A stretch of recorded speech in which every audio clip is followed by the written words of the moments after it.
टिपू सुल्तान, जिनका जन्म 20 नवंबर 1751 को देवनाहली, जो अब कर्नाटका राज्य में है, में हुआ था, एक ऐसे वीर शासक थे जिनका नाम इतिहास में सुनहरे अक्षरों में लिखा गया है। उनका असली नाम सुल्तान फतेह अली शाहाब था। वे महल के एक प्रतिष्ठित राजघराने में पैदा हुए थे और उनके पिता थे हैदर अली, जो खुद एक महान और साहसी शासक थे। हैदर अली ने ही दक्षिण भारत में मैसूर राज्य को एक मजबूत और शक्तिशाली राज्य के रूप में स्थापित किया था।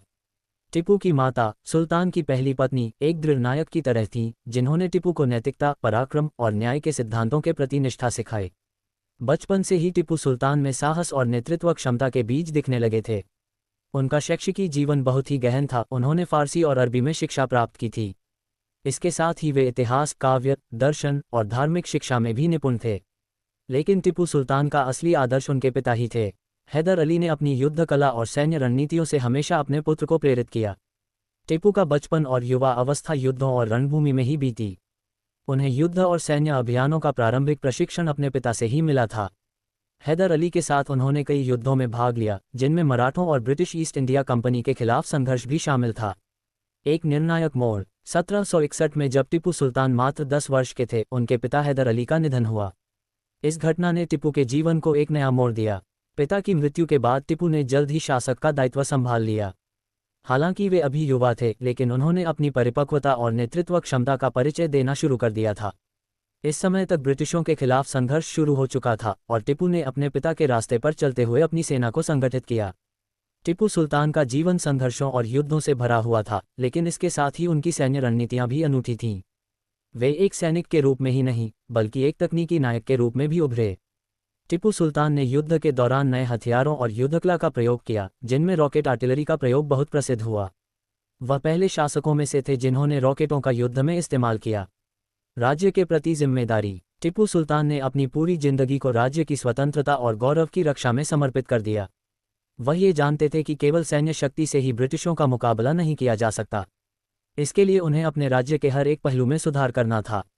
उन्होंने प्रशासनिक सुधारों की शुरुआत की और अपनी जनता के बीच शिक्षा और कला को बढ़ावा दिया। टिपू के विचार न केवल सैन्य रणनीतियों तक सीमित थे, बल्कि उन्होंने अपने राज्य को आत्मनिर्भर बनाने के लिए भी कई कदम उठाए। उन्होंने कृषि, व्यापार और उद्योग में सुधार किए। टिपू सुल्तान का जीवन केवल युद्धों और सैन्य अभियानों से भरा हुआ था, लेकिन उनका दृष्टिकोण और रणनीतियां अत्यंत अलग थीं। उनके लिए युद्ध सिर्फ सैन्य ताकत से नहीं, बल्कि रणनीतिक सोच और तकनीकी नवाचारों से भी जुड़ा था। उन्होंने न केवल पारंपरिक युद्ध शस्त्रों का इस्तेमाल किया, बल्कि युद्ध के मैदान में नए नए तकनीकी उपकरणों को भी शामिल किया। रॉकेट आर्टिलरी का प्रयोग। टिपू सुल्तान की सबसे महान विशेषताओं में से एक था उनका युद्ध तकनीकियों में नवाचार। वह पहले भारतीय शासकों में से थे जिन्होंने रॉकेट्स का सैन्य उपयोग किया। ये रॉकेट्स, जिन्हें मिसाइल रॉकेट भी कहा जाता है, बहुत प्रभावी थे और इनका प्रयोग ब्रिटिशों के खिलाफ किए गए युद्धों में किया गया। ये रॉकेट्स केवल युद्ध का दृश्य बदलने का काम नहीं करते थे, बल्कि इसके माध्यम से उन्होंने ब्रिटिशों को एक नई चुनौती दी, जो उनके लिए पूरी तरह से अप्रत्याशित थी। ब्रिटिश ईस्ट इंडिया कंपनी से संघर्ष। ब्रिटिश ईस्ट इंडिया कंपनी के विस्तार के प्रयासों ने भारत के कई राजाओं और शासकों को एकजुट किया था, लेकिन टिपू सुल्तान उन शासकों में सबसे प्रमुख थे जिन्होंने ब्रिटिशों से कभी समझौता नहीं किया। उन्होंने हमेशा ब्रिटिश साम्राज्य के खिलाफ संघर्ष किया और अपनी राज्य की स्वतंत्रता की रक्षा के लिए हर संभव प्रयास किया। ब्रिटिशों के साथ टिपू का संघर्ष विशेष रूप से तीसरी आंग्ल मिस्र युद्ध 1790, 1792 और चौथी आंग्ल मिस्र युद्ध 1799 के दौरान तीव्र हुआ। 1790 में टिपू ने अपनी सेना का नेतृत्व किया और बरेली, हरिद्वार और अहमदाबाद जैसे प्रमुख इलाकों में ब्रिटिशों को हराया। हालांकि ब्रिटिशों की सामरिक ताकत और उनके पास मौजूद संसाधन कहीं ज्यादा थे, फिर भी टिपू सुल्तान की जुझारू प्रकृति ने उनकी सेनाओं को ब्रिटिशों के लिए एक बड़ा खतरा बना दिया। सैन्य और रणनीतिक नेतृत्व। टिपू सुल्तान के सैन्य नेतृत्व में कुछ महत्वपूर्ण विशेषताएं थीं। उन्होंने कभी भी अपने सैनिकों को हतोत्साहित नहीं होने दिया। उनका नेतृत्व प्रेरणादायक था और उनकी सेना उनके प्रति पूरी तरह से समर्पित थी।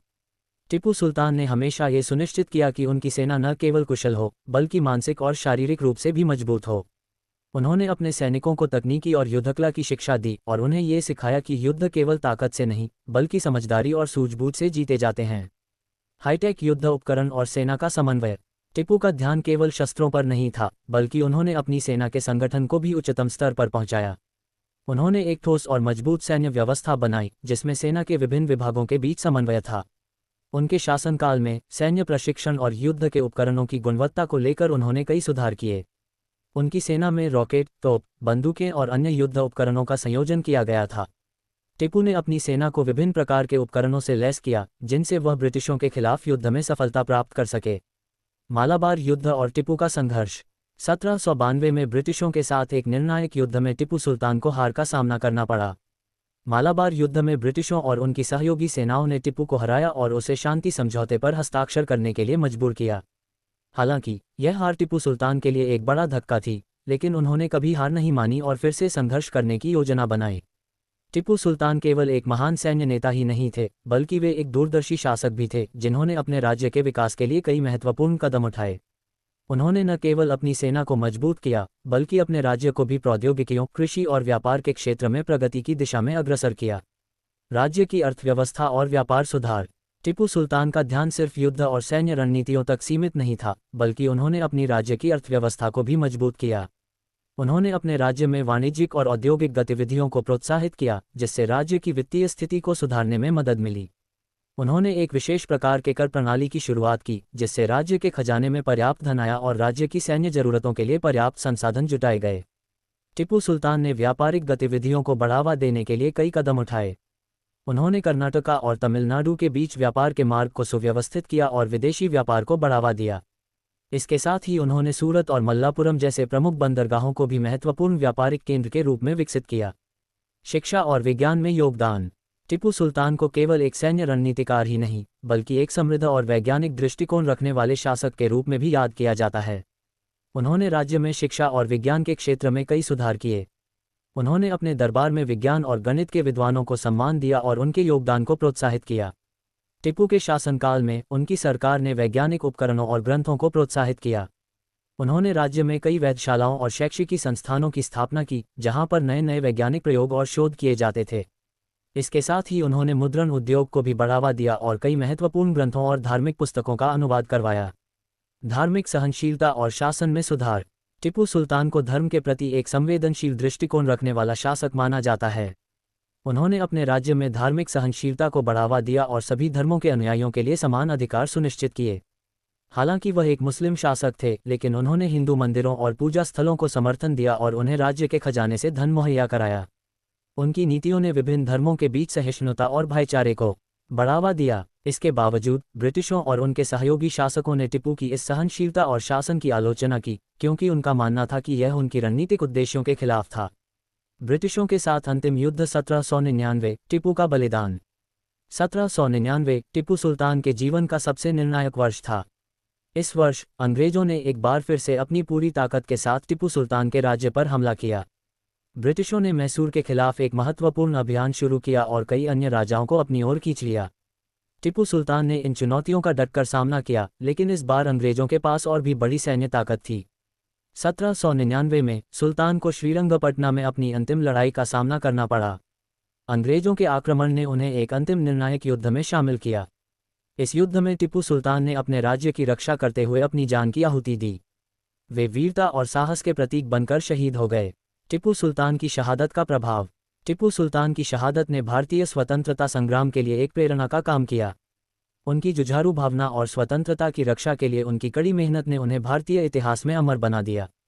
उनकी वीरता और बलिदान को हमेशा याद किया जाएगा और वह न केवल एक महान शासक, बल्कि एक नायक के रूप में भी जीवित रहेंगे। टिपू सुल्तान का जीवन और संघर्ष भारतीय इतिहास में हमेशा के लिए अमर रहेगा। उनकी शहादत और वीरता ने न केवल भारत के लोगों को, बल्कि समूचे विश्व को ये संदेश दिया कि स्वतंत्रता की रक्षा के लिए व्यक्ति को अपनी जान की भी परवाह नहीं करनी चाहिए। उनकी नीतियां, उनकी ताकत और उनका संघर्ष भारतीयों के लिए एक प्रेरणा का स्रोत बने रहे हैं। टिपू का विरासत। टिपू सुल्तान का योगदान केवल सैन्य और प्रशासन में ही नहीं, बल्कि वह भारतीय स्वतंत्रता संग्राम के एक नायक के रूप में भी देखे जाते हैं। उनकी जुझारू भावना और ब्रिटिश साम्राज्य के खिलाफ उनके संघर्ष ने उन्हें भारतीय राजनीति में एक महत्वपूर्ण स्थान दिलाया।